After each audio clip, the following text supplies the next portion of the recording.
Hello everyone, welcome to my channel Commerce Center. So today's topic for discussion is development of management thoughts. So let's begin with the video.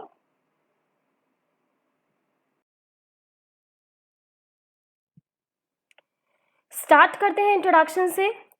देखिए ये चीज़ fact है कि जो management है वो recognition में आया या कह लीजिए वो लाइमलाइट में आया second half of 18th century में, और उसकी एक सिस्टमैटिक, अब बात करें सिस्टमैटिक स्टडी की या फिर फर्स्ट सिस्टमैटिक थ्योरी मैनेजमेंट की, वो आई थी अराउंड 1900s के अराउंड, जो कि मैक्स वेबर ने दिया था ब्यूरोक्रेटिक मॉडल। तो क्या second half of 18th century से पहले मैनेजमेंट एग्जिस्ट ही नहीं करता था? ऐसा था क्या? नहीं। जो प्रैक्टिस है मैनेजमेंट की is old as the human race, इतनी ज़्यादा पुरानी है वो, और जो मैनेजमेंट है वो इन सम और अदर फॉर्म एग्जिस्ट करता ही था।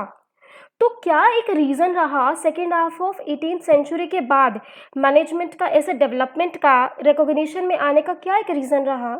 देखिए जो पीरियड था ना 1700 से 1800 का, उसमें इंडस्ट्रियल रेवोल्यूशन आया था। वो पीरियड मार्क होता है with the industrial revolution. Industrial revolution सीधा सीधा क्या है, जब एग्रीकल्चर बेस्ड इकोनॉमी जो है वो शिफ्ट कर जाती है टू द इंडस्ट्रीज, तो वो इंडस्ट्रियल रेवोल्यूशन होता है। तो इंडस्ट्रियल रेवोल्यूशन के आने से, फैक्ट्री सिस्टम के आने से जो डेवलपमेंट है मैनेजमेंट की, थियोरी ऑफ मैनेजमेंट की आनी, उसने उसको नेसेसिटाइज कर दिया कि भाई ये तो ज़रूरी है।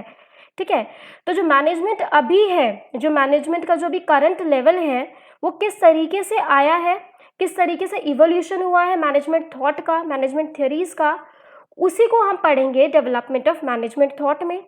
और उसको हम किस तरीके से पढ़ेंगे, ये चीज़ जो है, ये जो डेवलपमेंट है मैनेजमेंट थॉट्स की, ये डिवाइडेड है डिफरेंट डिफरेंट स्टेजेस में। हर एक स्टेज जो है डिफरेंट पीरियड को, डिफरेंट आइडियोलॉजीज ऑफ कंट्रीब्यूटर्स को शो करता है। क्लियर?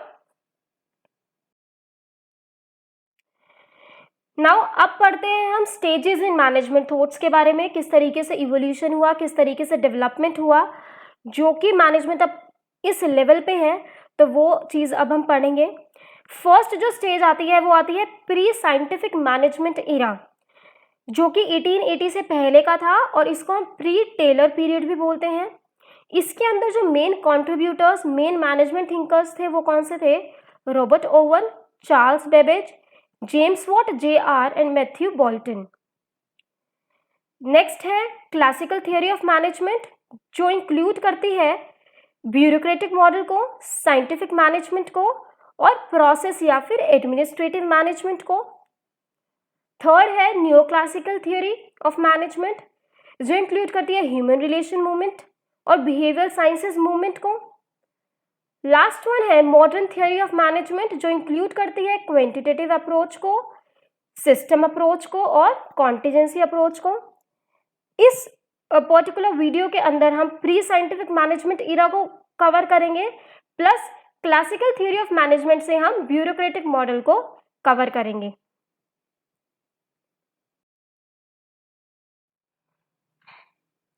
स्टार्ट करते हैं प्री साइंटिफिक मैनेजमेंट इरा से, जो बिफोर 1880 है, 1880 से जो पहले का है दौर सारा, उससे हम स्टार्ट करते हैं। देखिए it was only in the second half of the 18th century, जो जेम्स वॉट है, जो रॉबर्ट ओवन है, जो चार्ल्स बेबेज है, उन्होंने एक सीरियस थॉट दिया था to the problems of management. Because वो जो पीरियड था वो मार्क करता था इंडस्ट्रियल रेवोल्यूशन से, और इंडस्ट्रियल रेवोल्यूशन ने नेसेसिटाइज कर दी थी ये चीज़ की जो थियोरी ऑफ मैनेजमेंट है उसको डेवलप करना ही पड़ेगा। तो सबसे पहले हम रॉबर्ट ओवन के बारे में पढ़ते हैं। रॉबर्ट ओवन जो है वो एक टेक्सटाइल मैन्युफैक्चरर थे, एक फिलंथ्रोपिस्ट थे और एक सोशल रिफॉर्मर थे। वो ऑन करते थे और मैनेज करते थे group of textile mills in Scotland during the period 1800 से 1828। और उनका क्या व्यू पॉइंट था कि जो इन्वेस्टमेंट होती है ना ह्यूमन रिसोर्सेज में, वो ज़्यादा इंपॉर्टेंट होती है बजाय कि आप इन्वेस्टमेंट करें फिजिकल रिसोर्सेज में। और ऐसा सिर्फ उनका व्यू पॉइंट नहीं था, इसके लिए उन्होंने वर्क भी किया था। वो बेसिकली वर्क करते थे पर्सनल जो रिलेशंस हैं उनको बेटर करने के लिए, इम्प्रूव्ड वर्किंग कंडीशंस प्रोवाइड कराना वर्कर्स को, उनके जो वर्किंग आवर्स हैं उनको रिड्यूस कराना, और उनको प्रोवाइड कराना नेसेसिटीज़ एक सब्सिडाइज रेट पे। तो इन सब चीज़ों के लिए उन्होंने काम भी किया। उसी वजह से ही इज़ ऑल्सो कॉल्ड एज और known as the father of modern personal management. Clear? Next है चार्ल्स बेबेज। चार्ल्स बेबेज जो है वो एक ब्रिटिश मैथमेटिशियन थे जिन्होंने नंबर ऑफ बुक्स और पेपर्स लिखे हैं मैथमेटिक्स पे, साइंस पे और फिलॉसफी पे। वो क्या चाहते थे, उनका क्या व्यू पॉइंट था कि एप्लीकेशन होना चाहिए, यूज होना चाहिए साइंस का और मैथमेटिक्स का to the operations of factory, so that जो मैन्युफैक्चरिंग ऑपरेशंस है वो इम्प्रूव हो सके। क्योंकि उन्होंने क्या देखा था, जो मैन्युफैक्चरर्स है ना वो ट्रेडिशनल मेथड्स ऑफ वर्क से काम करते हैं, उन पे फोकस करते हैं, वो जो डिसीजंस लेते हैं वो ओपिनियन बेस्ड होते हैं और वो ज़्यादातर गेस वर्क पे बेस रहती है चीज़ें सब कुछ। पर वो क्या चाहते थे कि ऐसा नहीं होना चाहिए, जो डिसीजंस हैं वो एक्यूरेट नॉलेज और इन्वेस्टिगेशन बेस्ड होने चाहिए और ट्रेडिशनल मेथड्स को यूज़ मत करो, आप एप्लीकेशन करो साइंस और मैथमेटिक्स का, जिससे आपके कॉस्ट भी रिड्यूस हो और आपके मेथड्स प्रोडक्शन करने के भी इम्प्रूव होंगे इससे। प्लस एक जो इम्पॉर्टेंट चीज़ें बोलते थे कि ये डिवीजन ऑफ वर्क पे बहुत फोकस करते थे। इनका मानना ये था कि जो वर्क है वो डिवाइड होना चाहिए वर्कर्स के अंदर इस तरीके से कि जो उनकी स्किल्स हैं उसके अकॉर्डिंगली उनको काम मिले ताकि स्पेशलाइजेशन आ सकें।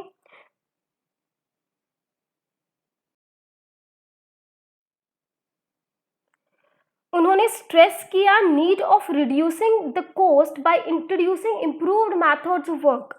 ये मैंने आपको पहले भी बताया, इम्प्रूव्ड मेथड्स ऑफ वर्क कैसे कि एप्लीकेशन करना साइंस और मैथमेटिक्स का to the operations of factories. तो इस तरीके से क्या होगा, कॉस्ट भी रिड्यूस होगी और बहुत सारी अथॉरिटीज जो है वो कंसिडर करती थी बेबेज को कि एज अ पर्सन जिन्होंने ले की है एक foundation of scientific study of management.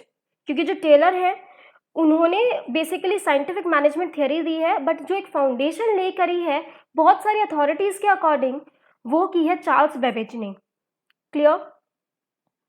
Next James Watt, JR and Matthew Bolton. ये मैनेज करते थे एक solar engineering foundry in Britain और उन्होंने डेवलप किए number of management techniques.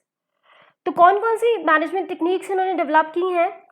Market research and forecasting, planned machine layout for better flow work, production planning, standardization of products, scheme for developing executives etcetera, method of calculating cost and profits. तो इस तरीके की कुछ management techniques जो हैं James Watt ने and Matthew ने develop की हैं। और ये जो टेक्निक्स इन्होंने डेवलप की है ना, ये एक सरप्राइज था टू वेरियस स्कॉलर्स की कैसे इन्होंने इतनी सारी जो वेरियस टेक्निक्स हैं वो डेवलप कर दी। So this is all about the pre scientific era जो कि 1880 से पहले का था।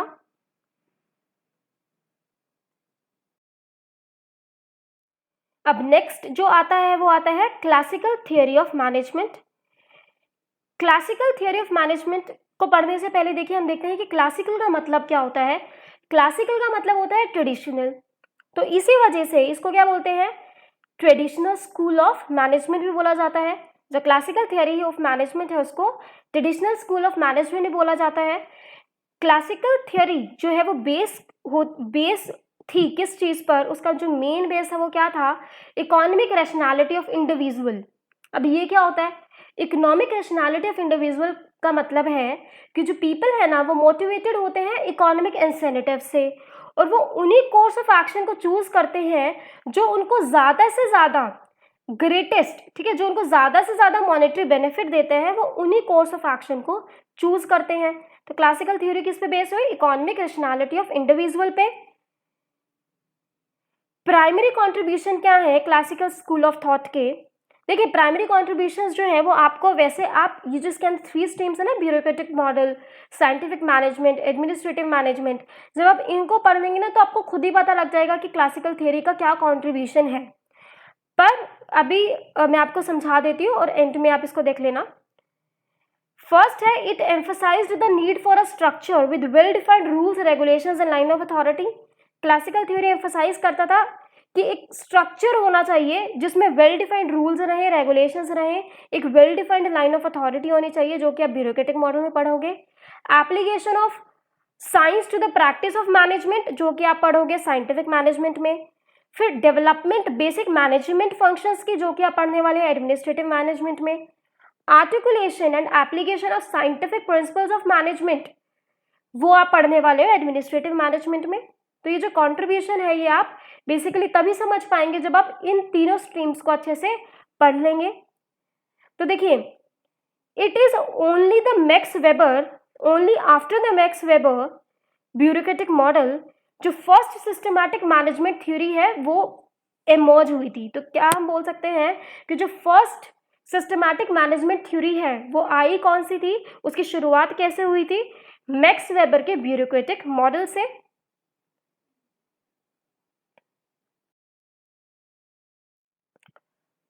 अब पढ़ते हैं मैक्स वेबर के ब्यूरोक्रेटिक मॉडल के बारे में। तो देखिए, जो मैक्स वेबर है ना वो एक जर्मन सोशियोलॉजिस्ट थे और वो टीचर थे बेर्लिन यूनिवर्सिटी में। अब सबसे पहले हम इस मॉडल को जानने से पहले देखते हैं कि ब्यूरोक्रेसी एक्चुअली क्या होती है। तो ब्यूरोक्रेसी एक ऐसा ऑर्गेनाइजेशनल स्ट्रक्चर है जिसके अंदर बहुत सारे मेनी रूल्स होते हैं, स्टैंडर्डाइज्ड प्रोसेसेस एंड प्रोसीजर्स होते हैं। तो देखिए, many rules, standardized processes and procedures का क्या मतलब है? इसका ये मतलब है कि जो ब्यूरोक्रेसी है वो एक ऐसा ऑर्गेनाइजेशनल स्ट्रक्चर है जिसमें well defined system of rules रहता है, रेगुलेशंस रहते हैं, नॉर्म्स रहता है और यहाँ पे स्टैंडर्डाइज्ड प्रोसीजर्स होते हैं। प्रोसीजर्स का मतलब एक सीक्वेंस, किसी भी काम को करने का सीक्वेंस। तो ये सब चीज़ें क्या है, बहुत ही वेल डिफाइंड होती हैं ब्यूरोक्रेसी के अंदर, जिससे जो एम्प्लॉय है उनको पता है कि उनको इन रूल्स के अकॉर्डिंगली, इन रेगुलेशंस के अकॉर्डिंगली ही वर्क करना है। तो उनके काम में कंसिस्टेंसी बनी रहती है और उनके बिहेवियर को कंट्रोल भी बहुत इफेक्टिवली किया जा सकता है। नेक्स्ट आता है meticulous division of work. Meticulous division of work में क्या होता है कि यहाँ पे देखिए, जो काम है ना वो क्लियरली डिफाइन कर दिया जाता है और डिवाइड कर दिया जाता है वर्कर्स के अंदर उनके स्किल्स के अकॉर्डिंगली। तो स्पेशलाइजेशन प्रिवेल करती है। Next, clear hierarchy. Clear hierarchy का यहाँ पर क्या मतलब है? क्लियर हायरार्की का मतलब है कि क्लियर लाइंस ऑफ अथॉरिटी रहती है। मतलब जो एम्प्लॉयज होते हैं या फिर जो भी काम करने वाले होते हैं, जो भी ह्यूमंस रहते हैं, जो ह्यूमन रिसोर्सेज होते हैं, उन सबको पता रहता है कि उनको किनको रिपोर्ट करना है और कौन उनको रिपोर्ट करेंगे। तो किसी भी तरह की कोई भी एम्बिग्विटी नहीं रहती है। प्लस हर एक जो फॉर्मल पोजीशन होती है ना, उनके साथ जो भी टास्क और रिस्पॉन्सिबिलिटीज रहती हैं, उनके जो रिलेशंस रहते हैं अदर पोजीशंस के साथ, वो भी सब बहुत ही ज़्यादा क्लियरली डिफाइन होते हैं। And almost impersonal interaction between the employer and employee. Impersonal interaction का मतलब यहाँ पे ये है कि एक ऑब्जेक्टिविटी, एक रैशनैलिटी रहती है। मतलब कि जो फेवरेटिज्म है या फिर नेपोटिज्म है या फिर जो इमोशनल जो चीज़ें होती है, इमोशनल जो कनेक्ट होता है, इस तरीके की चीज़ों को कोई भी स्कोप नहीं रहता है। तो एक ऑब्जेक्टिविटी प्रिवेल करती है। तो ये होता है ब्यूरोक्रेसी। तो यहीं से ही, इस डेफिनेशन से ही आप इसके फीचर्स भी निकाल सकते हैं, खुद ही डिराइव कर सकते हैं। अब देखिए, ये जो मॉडल है ना, इसका जो बेसिक फंडामेंटल क्वेश्चन है वो क्या है? रिकॉग्नाइज करना और एक्सरसाइज करना अथॉरिटी को। क्या करना? Recognize plus exercise. मतलब सबसे पहले रिकॉग्नाइज करो, पहचानो कौन सी अथॉरिटी, और फिर उस अथॉरिटी को एक्सरसाइज करना। तो इसके आंसर के लिए वेबर ने 3 तरह की अथॉरिटीज बताई हैं, अथॉरिटी स्ट्रक्चर बताए हैं। और उसके बाद उन्होंने ये भी बताया है कि ब्यूरोक्रेसी में कौन सी अप्रोप्रिएट है या फिर ब्यूरोक्रेसी में कौन सी प्रिवेल करती है। फर्स्ट अथॉरिटी है ट्रेडिशनल अथॉरिटी। ट्रेडिशनल अथॉरिटी कौन सी अथॉरिटी होती है? जो कि इवॉल्व हुई होती है एक सोशल ऑर्डर से। दैट मीन्स ये जो अथॉरिटी है वो फादर टू सन पास करती है। और ये जनरली कहाँ पर होती है? इंडियन फैमिली सिस्टम में। लाइक जो हमारे फादर हैं वही गाइड करते हैं ना हमारी एक्टिविटीज़ को, जो फैमिली मेम्बर्स हैं उनकी एक्टिविटीज़ को वही गाइड करते हैं ना। तो ये जो ट्रेडिशनल अथॉरिटी है वो कहाँ से इवॉल्व होती है? सोशल ऑर्डर से। नेक्स्ट आती है rational legal authority. Rational legal authority जो है वो इवॉल्व होती है रैंक से या पोजीशन से एक पर्सन की। और ये जो अथॉरिटी है वो सोशल ऑर्डर से नहीं बल्कि लॉ से आती है और ये एक फॉर्मल अथॉरिटी होती है। ठीक है, like chief executives of a company. तो जो चीफ एग्जीक्यूटिव को जो अथॉरिटी मिली हुई है वो अपनी रैंक और पोजीशन से मिली हुई है, तो उसको बोलेंगे हम रैशनल लीगल अथॉरिटी।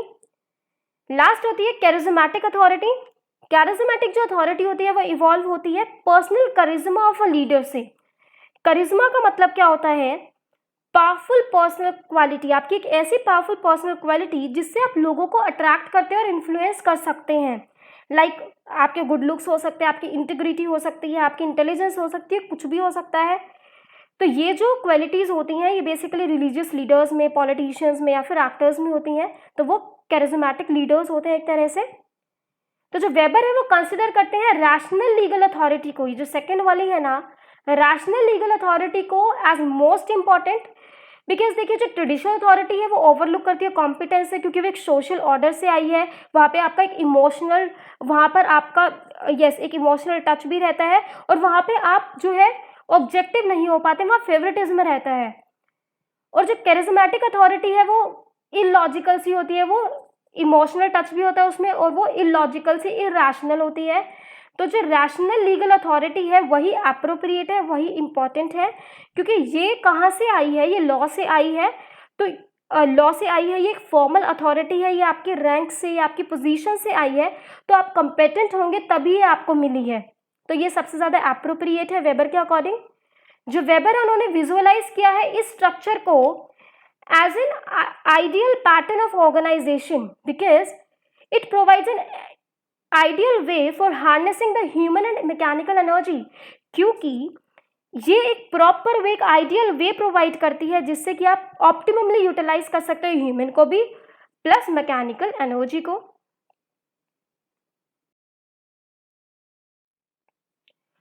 अब होप आपको ये क्लियर होगा कि ब्यूरोक्रेसी क्या होती है, इस मॉडल का फंडामेंटल क्वेश्चन क्या है, कौन कौन से different type of authority structures होते हैं, और मैक्स वेबर के अकॉर्डिंग मोस्ट एप्रोप्रिएट स्ट्रक्चर कौन सा है।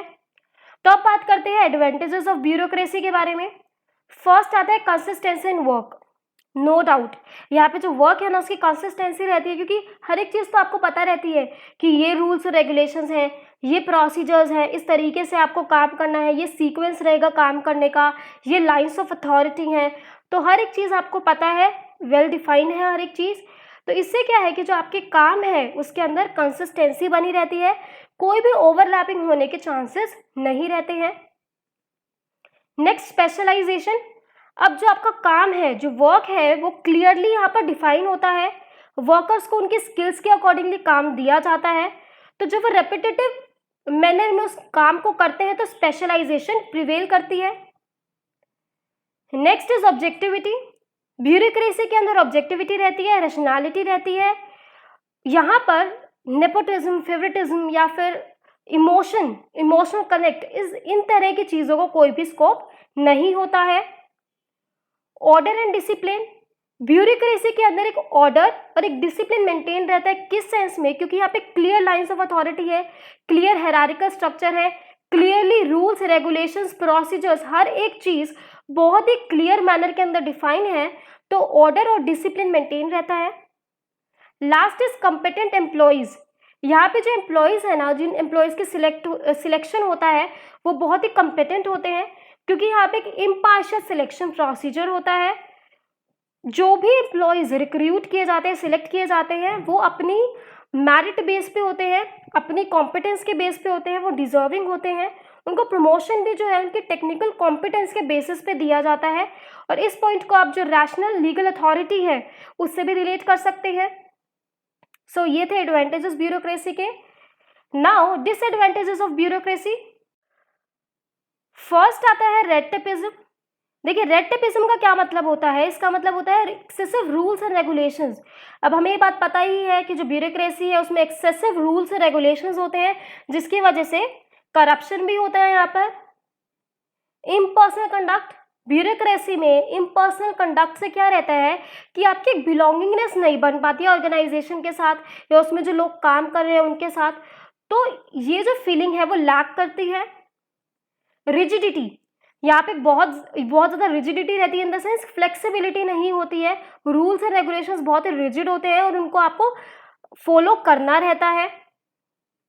यहाँ पे जो एम्प्लॉय है वो रेजिस्ट करते हैं चेंज को, क्योंकि वो एक काम को एक पर्टिकुलर तरीके से करने के लिए इतने ज़्यादा यूज टू हो जाते हैं कि वो फिर उसके अंदर कुछ चेंजेस नहीं सहन कर सकते, वो नहीं चाहते कि भाई चेंजेस आए, वो जस्ट उसी तरीके से काम करना चाहते हैं।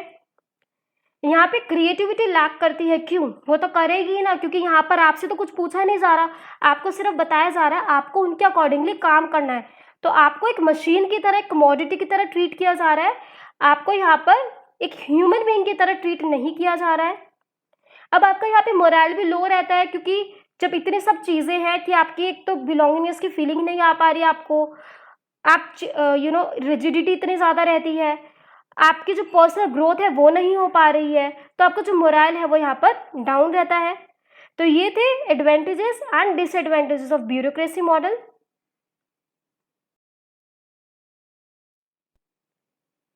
अब टर्न आती है प्रैक्टिस क्वेश्चन की। तो ये 2 प्रैक्टिस क्वेश्चंस शॉर्ट मैंने आपको दिए हैं, तो इससे आप अपने आप को इवैल्यूएट कीजिए कि आपको कितना समझ आया है। मैंने आपको प्री साइंटिफिक मैनेजमेंट इरा और क्लासिकल थियोरी ऑफ मैनेजमेंट में फर्स्ट ब्यूरोक्रेटिक मॉडल के बारे में बता दिया है।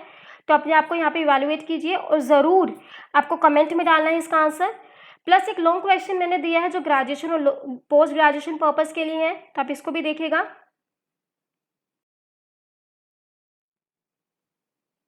That is all about the topic. Thank you. अगर आपको ये वीडियो इन्फॉर्मेटिव लगा है, अच्छा लगा है, तो please do comment, like, share and subscribe to my channel. अगर आपको कोई भी स्पेसिफिक टॉपिक पे वीडियो चाहिए तो आप उसके लिए भी कमेंट कर सकते हैं, मैं ज़रूर उसका लेक्चर एक प्रिपेयर करूँगी। प्लस ये जो डेवलपमेंट ऑफ मैनेजमेंट थॉट्स हैं वो आगे और वीडियोज़ के अंदर कंटिन्यू रहेगा।